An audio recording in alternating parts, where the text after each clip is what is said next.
ਹੁਣ कुछ करंट आया।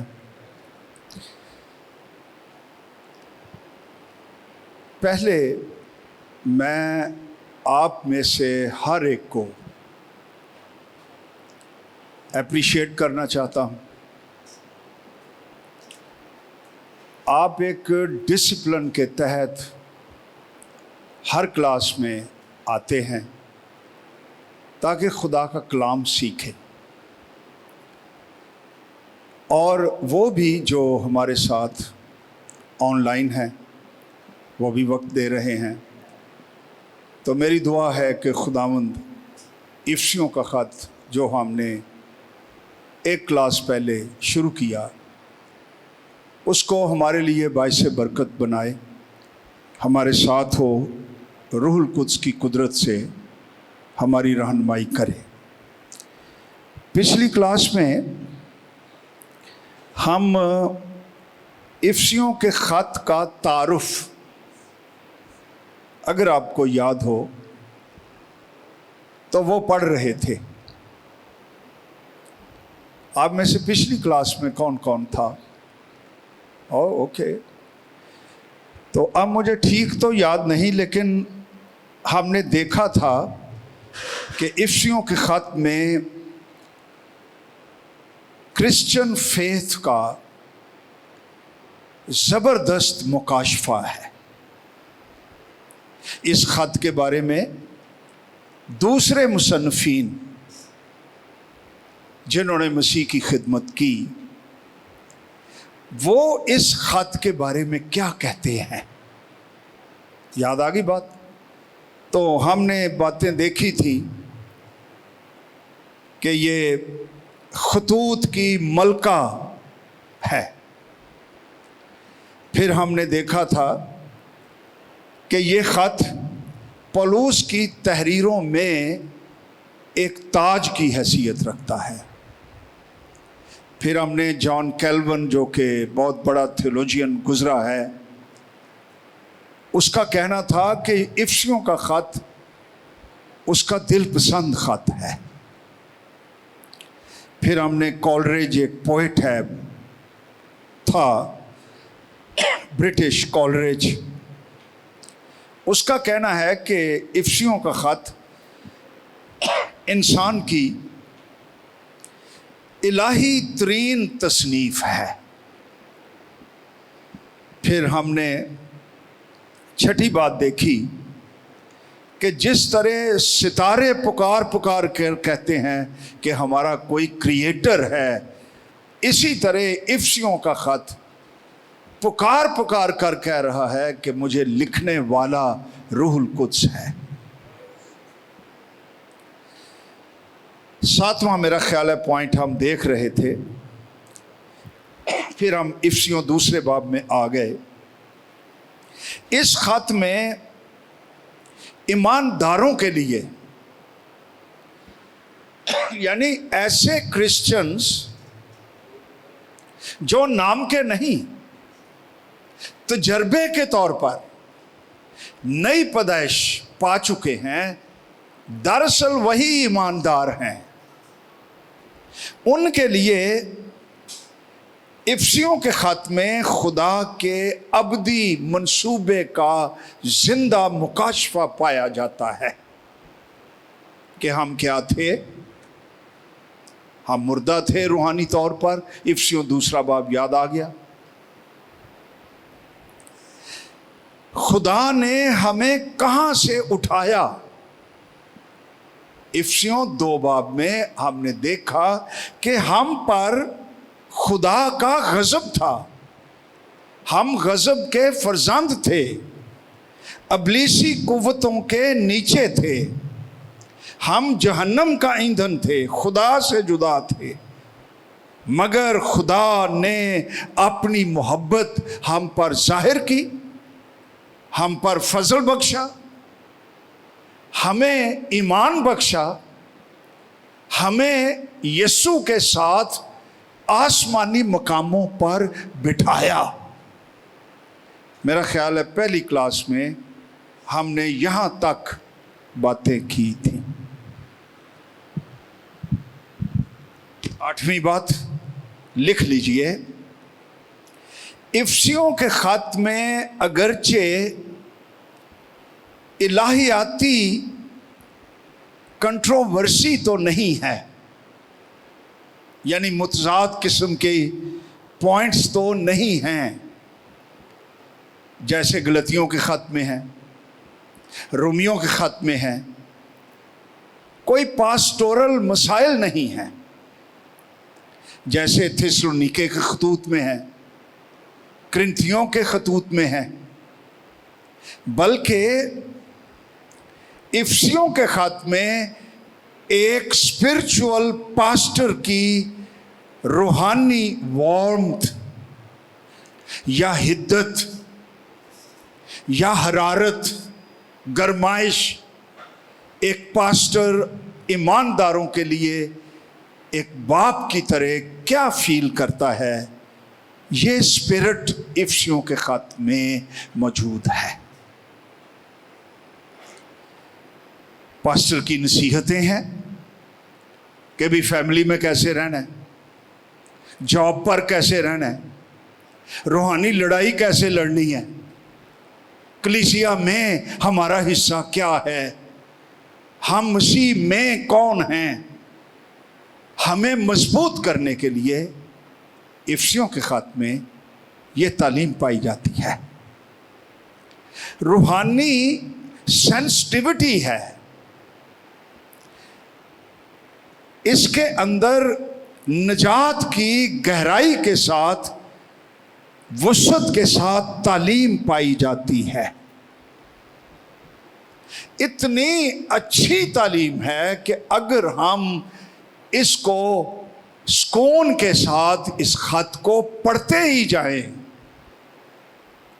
और देखें भी कि मैं कहाँ था और मसीह में कहाँ आ गया हूँ, तो दिल शादमानी से भर जाता है और दुआ करने को दिल भी चाहता है।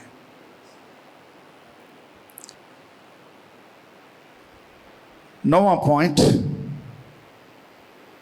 मैक्स टर्नर के मुताबिक वो ये कहता है, इफ्सियों के खत में अटर्नल कॉम्प्रीहेंसिवनेस, इसका मतलब है उर्दू में अबदी जामियत, कंप्लीटनेस, जो हमेशा से खुदा में पोशीदा थी। इस खत में उस जामियत को इंतहाई खूबसूरती के साथ, इख्तिसार के साथ 6 चैप्टर्स में बयान किया गया है। मसीह में खुदा का फजल, वो फजल इंसान को रहाई कैसे देता है, निजात कैसे बख्शता है, ईमानदार जलाली मंसूबे में कैसे आ जाता है, वो सारे नुक्ते इस खत में दर्ज हैं। ये निजात जो मसीह में है, उसके हवाले से दुनिया में अमली जिंदगी हमें कैसे गुजारनी है, ये चैलेंज पर भी तालीम मौजूद है।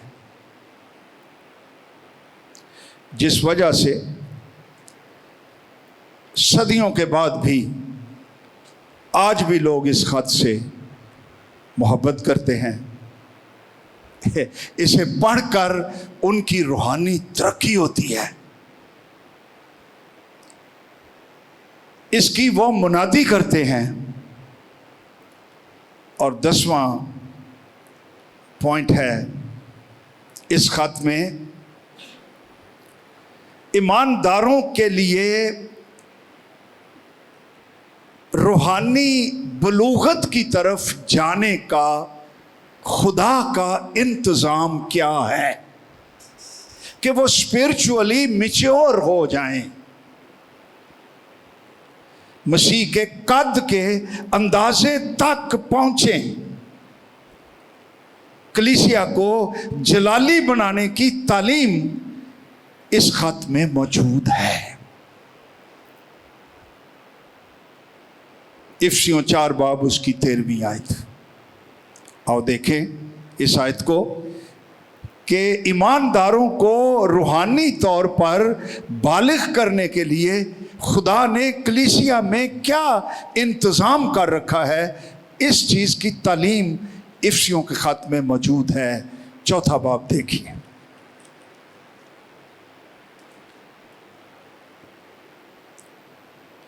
उसकी 11वीं आयत से निकाल लीजिए हवाला। हाँ जी बेटा, निकाल लिया हवाला। इफसियों 4 बाब उसकी 11वीं आयत से लिखा है, उसी ने यानी यीशु ने जब वो मुर्दों में से जी उठा, आसमान पर चला गया, फिर उसने रूहुल कुद्स की कुदरत से चर्च के अंदर बाज को रसूल बना दिया, बनाया गया, गढ़ा गया, बुलाया गया, उन्हें मुकाशफात बख्शे गए कलीसिया के लिए कि कलीसिया को मैच्योर करें, उनको आगे बढ़ाएं। रसूल दे दिए, बाज को नबी बना दिया, बाज को मुबश्शर बना दिया, बाज को चरवाहे पास्टर्स बना दिया, बाज को बाइबल के टीचर्स बना दिया कि वो क्या करें, ताकि इनका मकसद ये है कि मुकद्दस लोग कामिल बने।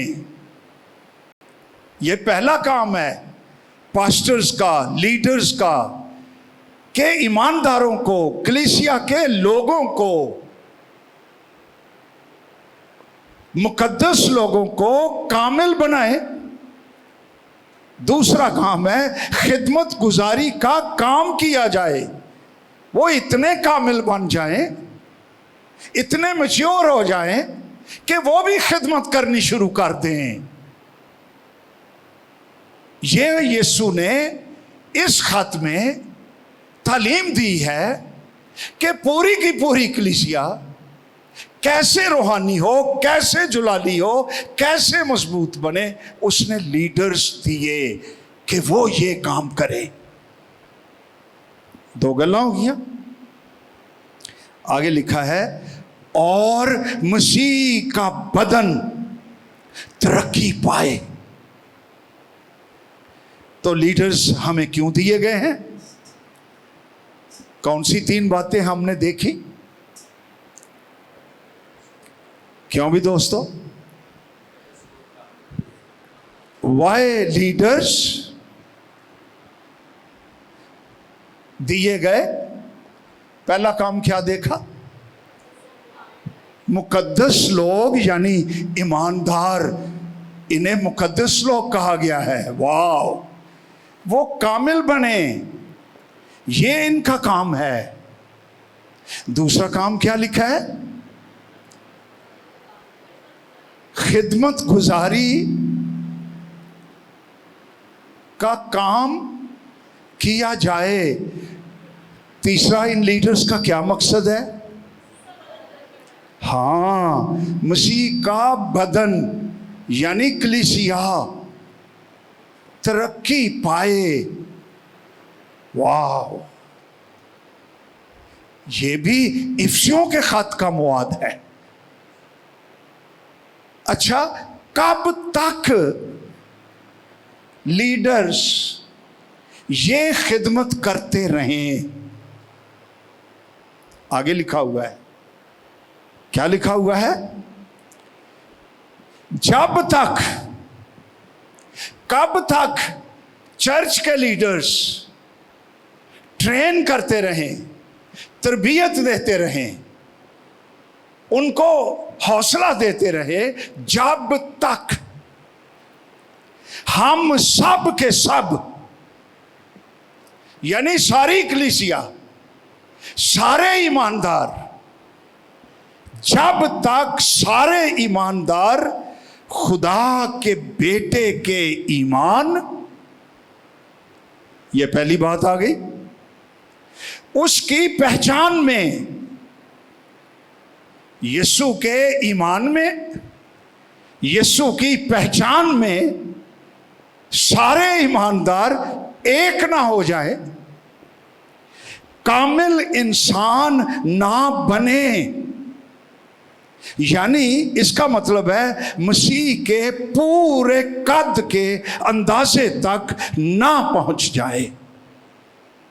उस वेले तक लीडर्स जो हैं वो ईमानदारों को कामलियत का, खिदमत गुजारी का, उनकी रूहानी तरक्की का काम करते रहें, through teaching, through training, through visits, through seminars, through conventions, हर तरह से उनको तालीम देते ही रहें जब तक हम सब के सब ईमान में एक ना हो जाएं, मसीह की पहचान में एक ना हो जाएं और हम कामिल इंसान यानी मसीह के कद के पूरे अंदाजे तक ना पहुंच जाएं, ताकि एदा भी एक मकसद है हम आगे को बच्चे ना रहें रूहानी तौर पर कि हर गलत तालीम सानू दाल आ जाए। हम कलाम में बालिग हो जाएं, मजबूत हो जाएं, बिदतों को, गलत तालीम को पहचान सके, हम बच्चे ना रहें। और आगे क्या लिखा हुआ है? और आदमियों की बाजीगरी और मक्कारी के सबब से उनके गुमराह करने वाले मंसूबों की तरफ हर एक तालीम के झोंके से मौजों की तरह उछलते बहते ना फिरें, बल्कि मोहब्बत के साथ सच्चाई पर कायम रहकर उसके साथ जो सर है यानी मसीह के साथ पैवस्ता होकर हर तरह से बढ़ते जाएं, तरक्की करते जाएं। ये तालीम भी कलाम मुकद्दस में इफ्सियों के खत में मौजूद है। हालेलुया। बड़ा हल्का ये आया है। हालेलुया। वेख लवो तुसी। हालेलुया। 4 वरी नलका घेड़ना पिया ते फिर हालेलुया निकलिया वे। हालेलुया। और गुड होन करंट आया। अच्छा जी, तो एक तो इफ्सियों के खत में हमें क्रिश्चियन मैच्योरिटी कैसे खुदा ने क्या इंतजाम किया, अभी एक हवाला हमने पढ़ा। मसीह की आमद से पहले की जो आखिरी पुश्त तक की कलीसिया होगी, ये खत उनके लिए भी इंतहाई अहमियत रखता है। मसीह आने वाला है, उस वक्त भी जो कलीसिया होगी उसके लिए कि वो मैच्योर कैसे हो, जलाली कैसे हो, शादमान कैसे हो, रूहानी जंग कैसे लड़े, ये 6ठे बाब की तालीम है। अगर हमने फिर पढ़ना शुरू कर दिया तो काफ़ी टाइम लग जाएगा। मैं आज इंट्रोडक्शन ख़त्म कर देना चाहता हूँ।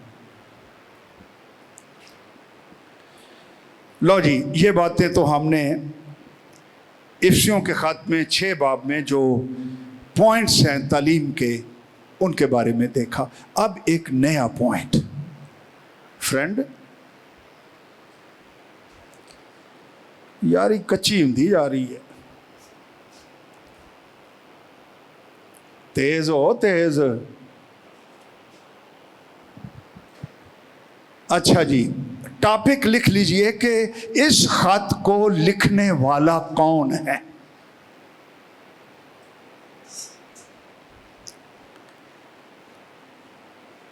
मुसन्नफ कौन है।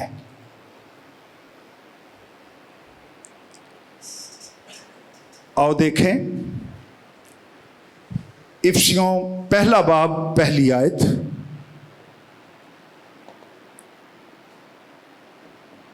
जी पढ़ दीजिए। फिर तीसरा बाब पहली आयत, हवाला निकाल लीजिए। फिर इफिसियों 6 बाब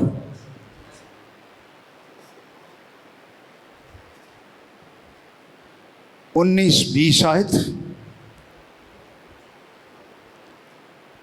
हाँ भी हवाला कर लिया जाए।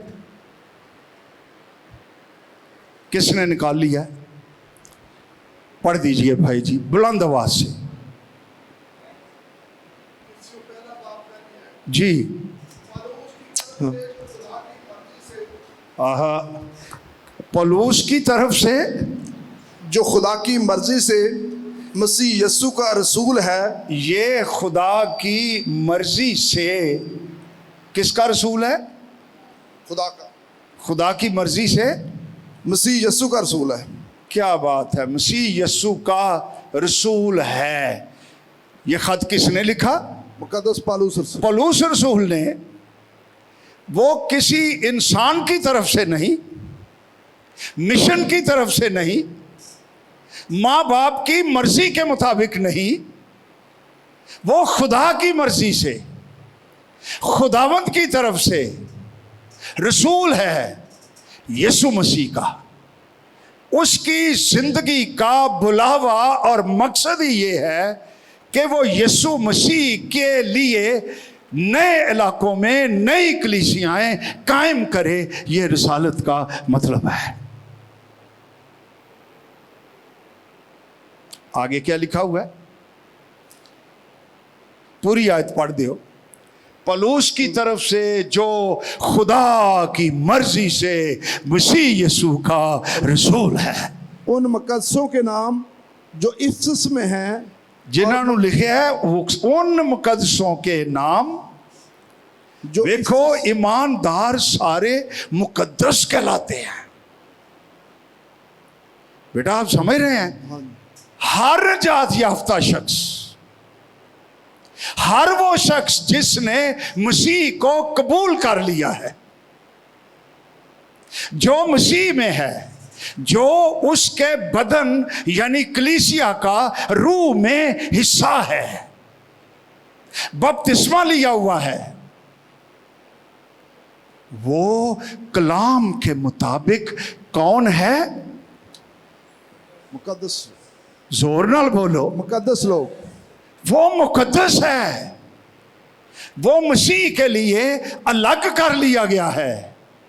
वो दुनिया में है लेकिन दुनिया का नहीं। वो पाक जिंदगी गुजारता है। वो फर्क सोचता है। वो मुख्तलिफ है। ईमानदार दुनिया में खुदा के बेटे और बेटियां हैं। Hallelujah, hallelujah. आगे की लिखे है जी, पढ़ो। और मसीह यीशु में ईमानदार हैं। आहा, मसीह यीशु में क्या है? ईमानदार हैं। एक ते मसीह यीशु च ने इन्ना ही बड़ा है। मसीह यीशु में होना सबसे ज्यादा महफूज जगह है, सिक्योर ही है, दौलतमंद है। ये एक शर्फ है कि मैं रूहुल कुद्स की कुदरत से मसीह यीशु में आ जाऊं। पौलुस लिख भी ईमानदारों को रहा है, उसका नाम भी मौजूद है। और तीसरे बाब की पहली आयत में हमें यह भी पता चलेगा कि जब उसने खत लिखा उसके हालात कैसे थे, वो कहां पर था। आओ पढ़ें ये भी हवाला। तीसरा बाब उसकी पहली आयत। इसी सबब से मैं पौलुस तुम गैर कौम वालों की खातर मसीह यीशु का कैदी हूं। आहा, एक गैर कौम वाले वो हैं जो यहूदी नहीं थे। हम यहां पर गैर मसीहों को गैर कौम वाले कहते रहते हो। नहीं भाई, असी भी गैर कौम ही सा, हम भी गैर यहूदी थे। खुदा ने हम पर रहम किया, फजल किया, हम मसीह में आ गए।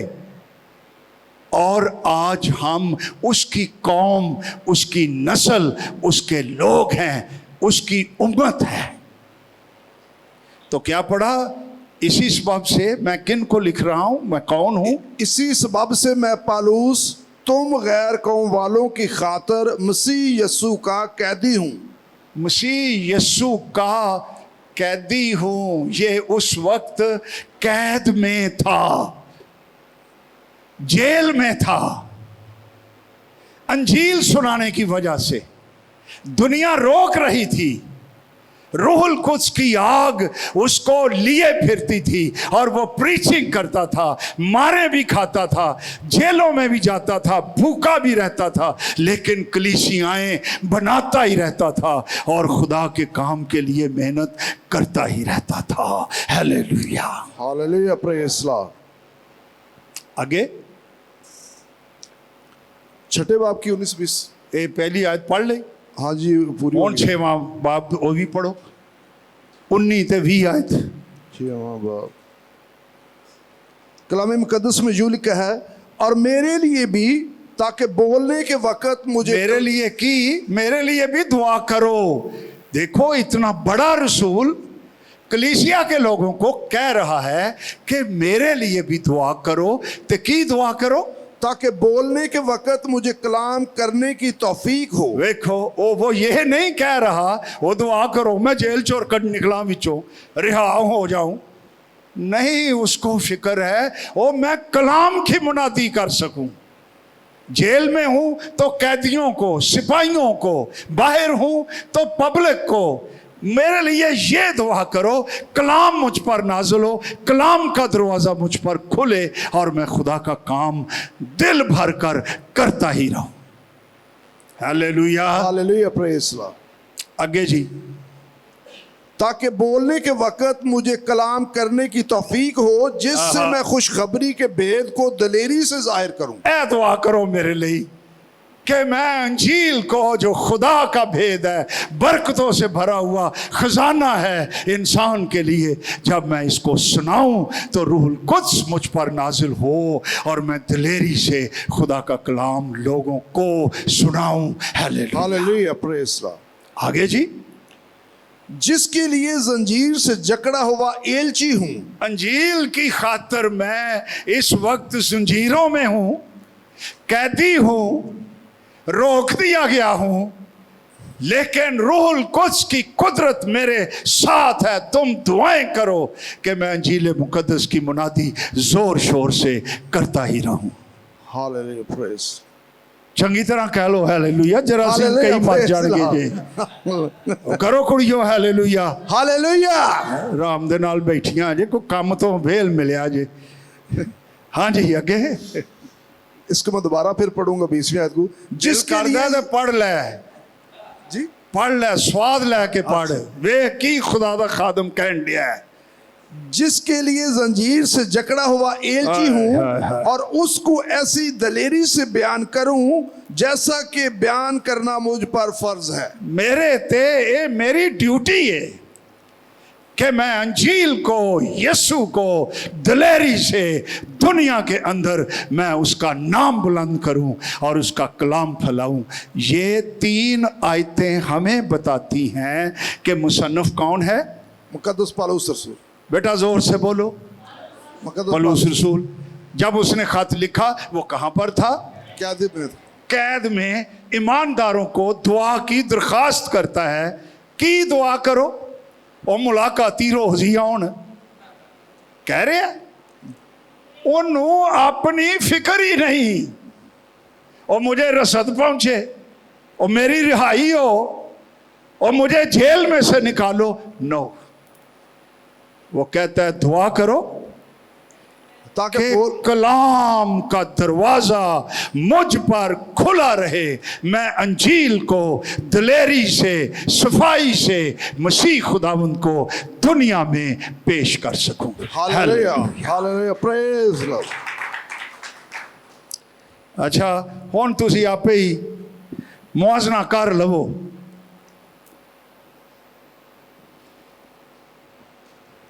ਇੱਕ ਤੇ ਅਸੀਂ ਕਲਾਮ ਸੁਣਾਉਣ ਦੀ ਵਜ੍ਹਾ ਨਾਲ ਜੇਲ੍ਹ ਜਾਂਦੇ ਹੀ ਨਹੀਂ। ਅਸੀਂ ਕਲਾਮ ਉੱਥੇ ਸੁਣਾਉਂਦੇ ਹੀ ਨਹੀਂ ਜਿੱਥੋਂ ਜੇਲ੍ਹ 'ਚ ਜਾਣਾ ਹੈ। ਕਿਉਂ ਜੀ ਭਾਜੀ? ऐसे ਇਹ ਗੱਲ ਹੈ ਨਾ। हाँ जी, ऐसे ਅਸੀਂ ਡਰੇ ਮਸੀਹੀ ਹਾਂ। ਉਹ ਇਹ ਡਰ ਝੂਠਾ ਜੇ। हम जिसके हैं वैसा कोई है ही नहीं। आज तक कोई शख्स मुर्दों में से गैर फानी और जलाली जिस्म के साथ जी उठा ही नहीं। एक ही जी उठा है और वो खुदा का बेटा यीशु मसीह है। Hallelujah, praise Lord. ये कोई ताली शाली नहीं है ताली है। हालेलुया। फ्रेंड, नाराज़गी ना हो जाए मेरी बंदे दे नाल। क्या बैठा है?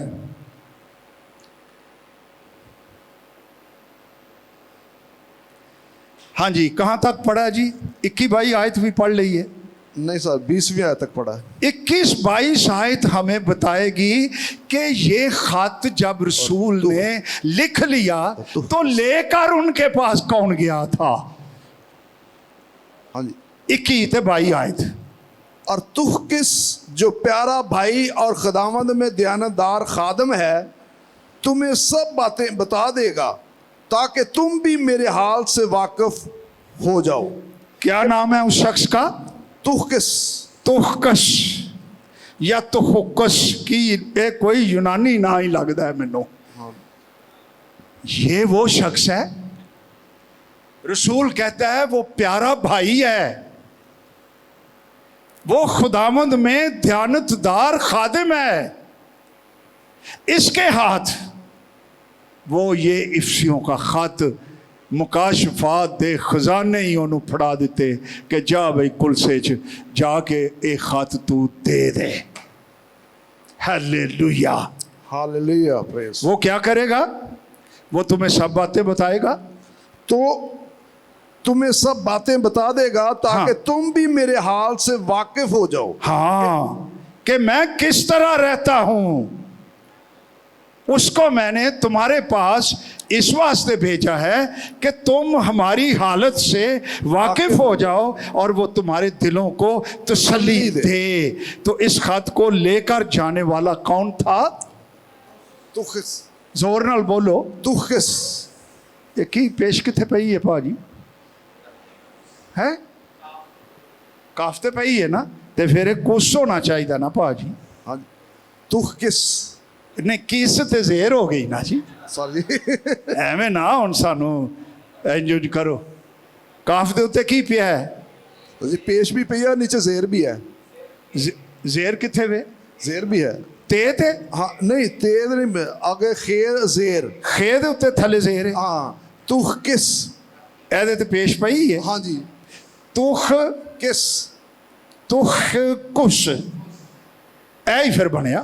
सर दूसरी कोस वाली पेश नहीं है, काफ के ऊपर पेश नहीं है। और चलो वो भी हुण समान ते चला गया है ते लिखण वाला भी उत्थे ही जलाल च बैठा है। मुसीबत सानू पाती ने। चलो ठीक है, फिर एक पेश और ऐड कर ले। ठीक है, hallelujah, glory to Praise God. God। और ये बड़े बड़े लोग सजे, ए ते हुकस भी ते पलूस भी ते दूजे भाई भी और जिनको खत लिखा गया वो भी ये बड़े बड़े लोग थे जिनकी तालीम आज हमारे हाथों में मौजूद है। Hallelujah, hallelujah, praise. लो भाई, अगला पॉइंट, इस खत को लिखने की तारीख कौन सी है और जाए तसनीफ कौन सी है? और मैं सारियां गल्लां डिटेल च ते तुहानू नहीं जे दसनियां। जाए तसनीफ 3 बाब की पहली आयत जब आपने पढ़ी तो लिखा है वहां पौलुस कहता है मैं मसीह की खातिर कैद में था। 4 बाब की पहली आयत में क्या लिखा है? वाला कड्डन च तुही नरम जे। तीसरे बाब की पहली आयत। हाँ, 4 बाब की पहली आयत। एक मिनट। बस मैं जो खुदावंद में कैदी हूं, हाँ, तुमसे इल्तमास करता हूं कि जिस बुलावे से तुम बुलाए गए थे वो कैदी था। छठे बाब की 20 आयत में हमने पढ़ा, मैं जंजीर से जकड़ा हुआ। किवें खत लिखदा होना, जंजीरां पईयां ने ते लिखण दिया है, हाय हाय। और ये जो लफ्ज एलची है, इसके लिए ग्रीक वर्ड का तर्जमा है सफीर। मैं जंजीर से जकड़ा हुआ मसीह का एम्बेसडर हूं, मैं मसीह का सफीर हूं। चाहे जकड़ा हुआ हूं, चाहे आजाद हूं, मैं मसीह का सफीर हूं और मैं उसका एम्बेसडर हूं। हालेलुया। अच्छा, पौलुस बहुत दफा कैद में रहा है। कैसरिया में 2 बार, अमाल 24 से 26 बाब तक कैसरिया की कैद का जिक्र है। 2 साल ये रोम में कैद रहा था। अमाल 28 बाब उसकी 16 से 31 आयत तक। उन्हें वाले पढ़ने का तो टाइम नहीं जे साढ़े को। ये जब आप पढ़ेंगे तो आपको पता चलेगा कि वो रोम में कैद में था। वहां से इसने तीसरे मिशनरी दौरे में इफ्सियों का खत लिखा था। लो भी ये नोट सारे कार कर लो। 60 से 62 सन पहली सदी का रोम में कैदी की हैसियत से उसने 3 खत लिखे थे। फिलेमोन का, ये अपनी एक स्टोरी है। फिलेमोन शख्स का नाम सी। कुलसियों का खत भी लिखा, इफ्सियों का खत भी लिखा और फिलिपियों का खत भी गालबन वहीं से इसने लिखा। किसका? किन्ने खत लिखे? ये जदों मैं वेखना ना तो पास्टर मनोवर जी, मैं कहना खुदा दा शुक्र है इनू किते कैद च भेजिया। इन्हें तो मुनादी करते रहना सी, सानू नहीं सी कुछ भी लभना। जेल में गया, इसको टाइम मिला, इसने खत लिखे, इल्हाम नाज़िल हुआ। आज यही तालीम हमारे भी हाथों में है। ईमानदार के लिए सब चीजें मिलकर मोहब्बत जो करते हैं खुदावंद से भलाई पैदा करती हैं। Hallelujah, hallelujah, praise God. लो भी कितनी गल्लां मिल गई जे अज। देखिया जी चुप कर जाते ने। तू ही मेरे नाल नाराज जे? ना हाँ ना ना, वो नाराज जे? नहीं साहब। नहीं तो फिर जवाब क्यों नहीं देंगे? अज असी की पढ़िया? खत की अहमियत, खत में क्या मवाद है, कलीसिया की तरक्की के लिए खुदा का इंतज़ाम क्या है। हमने चौथे बाब में पढ़ा कि उसने रसूल दिए, नबी दिए, मुबशर दिए, चरवाहे दिए, उस्ताद दिए, ताकि हम कामिल बने, खिदमत गुजारी का काम किया जाए, खुदावंद का बदन तरक्की पाए। कब तक? जब तक हम मसीह की पहचान में सारे के सारे एक नहीं हो जाते। Hallelujah, hallelujah, praise. और क्या बातें हमने पढ़ी? पौलुस कहाँ था? खत का लिखने वाला कहाँ था? खत को लेकर जाने वाला कौन था? खत की तारीख क्या थी? हाँ जी, कौन सी तारीख थी खत को ले जाने की? सन 61, 1961 नहीं, वो पहली सदी का 61 सन। उस वक्त कैद कहाँ पर था वो? रोम में। रोम में। आगे लिखे अगला पॉइंट, इस खत के मुखातबीन कौन थे? किन को लिखा गया? इफ्सियों की कलीसिया को लिखा गया। कलाम पढ़ो, पहला बाब ओदी पहली आयत, पहले भी पढ़ा। ऊंची ऊंची, नहीं तो मैं कह भैन नूं कह देना, उन्होंने छेदी ना काट लेना है। पौलुस की तरफ से जो खुदा की मर्जी से मसीह यस्सु का रसूल है, उन मुकद्दसों के नाम जो इफ्सस में हैं लो जी, मसीह मुकद्दसों के नाम जो कहाँ है? इफसस में है, इफसस में, और मसीह यीशु में ईमानदार हैं। मसीह यीशु में ईमानदार हैं। तो फिर खत किन किन को लिखा गया? इफसस के ईमानदारों को। एक तो ए हो गया। इसकी तफसीर ये है, या तो ये अजाफी बयान है इफसस ही के मुकद्दसों का,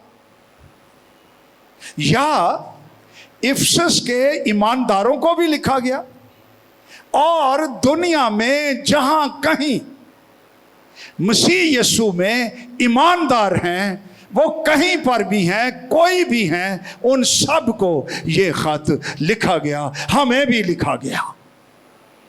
हालेलुया। हालेलुया।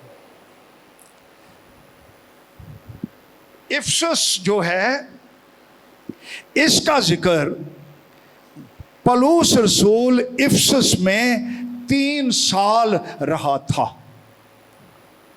कलीसिया बनाई थी। और पढ़े ये हवाला 20 बाब अमाल की किताब, उसकी 31 आयत, 20 बाब उसकी 31 आयत 31। इफसस दे एल्डर आए सजे, उन्हें बुलाए सन, तो क्या कहता है वो? इसलिए जागते रहो और याद रखो कि मैं 3 बरस तक रात दिन आंसू बहा बहा कर हर एक को समझाने से बाज ना आया। याद रखो कि मैं 3 बरस तक इफसस में रहा, आंसू बहाता रहा, तुमसे मोहब्बत करता रहा, हर एक को समझाता रहा, तरबियत देता रहा, तालीम देता रहा। यानी वो खत के लोगों को जानता है जिनको वो लिख रहा है। हालेलुया। हालेलुया। लो भाई, ये मैं गल्लां इत्थे मुका देन लगा जी।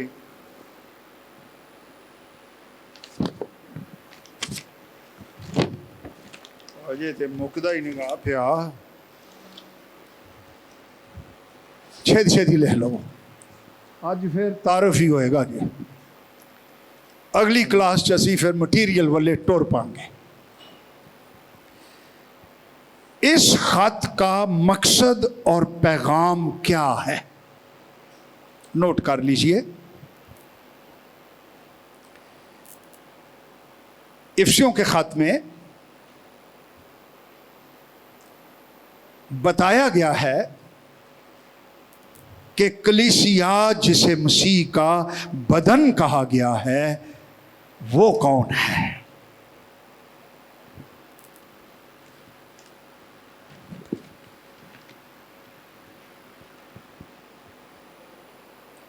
नंबर 2 हमें बताया गया है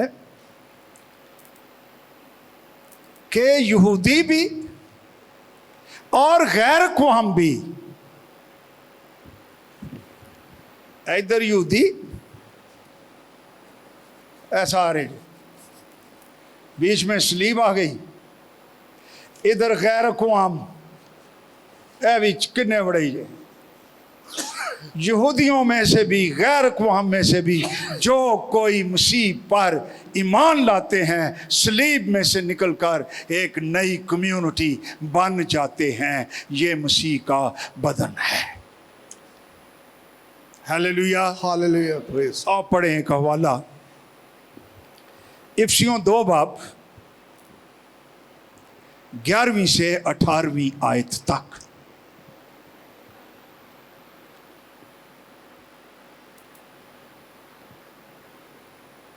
इफसियों 2 बाब 11वीं। मैं कह भी बैठा ते 2 मिनट बाद इफसियों 2 बाब। सर जी वो बंद हो गया था। अच्छा चलो ठीक है, 11वीं आयत तो हाँ, इतना टाइम थोड़ा सा दे दिया करें। अच्छा 11वीं आयत से, बस याद करो कि तुम अच्छा कहन इंज डे ने, अच्छा है जी, मैं सलाह करन डे ने। पढ़ो जी, जिसे स्वाद ले लेके पढ़ो खुदा दा कलाम। ठीक है। बस कहने ने ठीक है, चलो सर ठीक ही है। बस याद करो कि तुम जो जिस्म की रूह से, जिस्म नहीं जिस्म, जिस्म की रूह से हाँ, गैर कौम वाले हो, ए लोग जो जिस्म की रूह से गैर कौम वाले हो,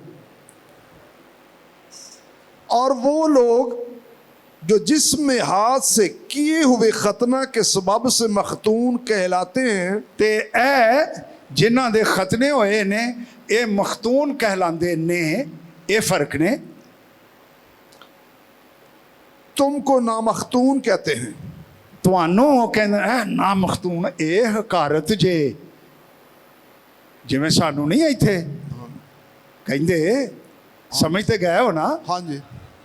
ए यहूदी उनको नामख्तून कहकर, ये उनका मतलब था कि तुम खुदा के अहद में नहीं हो, और तुसी दूजे दर्जे दे लोग हो, तुसी घटिया लोग जे, रद्द किए हुए लोग। हम मख्तून हैं, हम खुदा के अहद में हैं, वो ये कहते थे। आगे छेती जरा गड्डी चलाओ। अगले जमाना में मसीह से जुदा और इसराइल की सल्तनत से खारिज और देखो हुण तुसी जेड़े गैर कौम वाले से हो, मसीह से जुदा और इसराइल की सल्तनत से खारिज, तुही जुदा भी सो खारिज भी सो। आगे जी। और वादा के अहदों से नावाकिफ भी थे, और अनामीद हैं और नाउमीद। अच्छा। और दुनिया में खुदा से जुदा थे। खुदा से जुदा। फिर की होया? मगर तुम जो पहले दूर थे, तुसी दूर भी सो, अब मसीह यस्सु में मसीह के खून के सबब से हालेलुया नजदीक हो। अब मसीह यस्सु के खून की वजह से तुम करीब भी आ गए। हालेलुया। हालेलुया। आगे। क्योंकि वही हमारी सुलह है, यीशु मसीह हम दोनों की सुलह है, जिसने दोनों को एक कर लिया। हाँ, ये जेड़े एक हो नहीं सन सकते, अब वो मसीह के खून की कुदरत से धुल गए और एक हो गए, एक नई कम्युनिटी बन गए। हालेलुया। हालेलुया। और जुदाई की दीवार को जो बीच में थी ढा दिया। फिर और की होया? चुनांचे उसने अपने जिस्म के जरिए से दुश्मनी, यानी वो शरीयत जिसके हुक्म जाब्तों के तौर पर थे, मकूफ कर दी, ताकि दोनों से अपने आप में एक नया इंसान पैदा करके सुलह करा दे। कलीसिया नए इंसानों का मजमुआ है। हालेलुया। ये नए कैसे बने? यीशु मसीह नासरी के पाक और कीमती खून की कुदरत से हम सब नए इंसानों के लोग हैं। हालेलुया। आगे। और सलीब पर दुश्मनी को मिटाकर और उसके सबब से दोनों को एक तन बनाकर खुदा से मिलाए। हालेलुया। लो जी, और भी हवाले हैं, लेकिन लिख लीजिए आप, पॉइंट सिर्फ लिख लीजिए। मेरे पास 5 मिनट रह गए हैं। आज 4 मिनट। मुनव्वर घड़ी तू तेज तो नहीं कर देंदा जो मैं काम करना कर दी ना। लिख रहे हैं जी, कलीसिया जमीन पर एक नई रिफाकत का नाम है।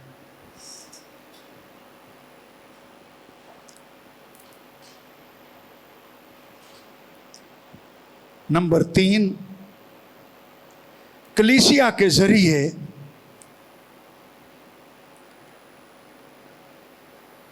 नस्ली इम्तियाज की जगह सुलह की स्पिरिट आ जाती है,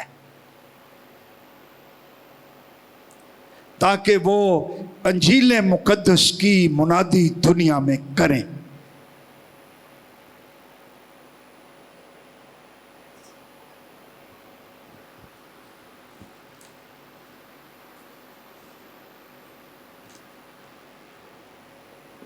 अब आपको एक काम दे रहा हूं।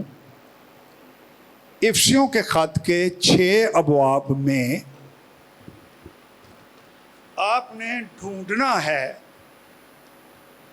कि रूहुल कुद्स के बारे क्या तालीम दी गई है। पॉइंट लिखना है। मिसाल के तौर पर पहले बाब में लिखा है रूहुल कुद्स हमें बयाने में दिया गया, रूहुल कुद्स की मोहर हम पर लगी, तो आपने लिखना है रूहुल कुद्स ईमानदारों पर एक मोहर है, आगे वाला लिखो। रूहुल कुद्स हमारी मिरास का बयाना है, आगे हवाला लिखो। इस तरह कोई 12, 13, 14 बातें हैं रूहुल कुद्स के बारे इफ्सियों के ख़त में। ये आपने काम करके आना है। पास्टर जी इम्तहान भी लेते हैं या लेते हैं? लो ऐदे तानू ग्रेड मिलने जे, ते नकल नहीं जे मारनी, ठीक है? नकल नहीं मारनी। बाइबल चो वेखो, पढ़ो, एक बारी 2 बारी तानू सारे पॉइंट मिल जाएंगे। आओ हम सब खड़े हो जाएं और यीशु नासरी का कलाम मुकद्दस के लिए, इफ्सियों के ख़त के लिए जी भर कर उसका शुक्र करें। चश्मे की तरह सारे मिलकर बेयक आवाज़ दिलेरी के साथ आओ खुदा का शुक्र करें। दुआ करनी शुरू कर दीजिएगा।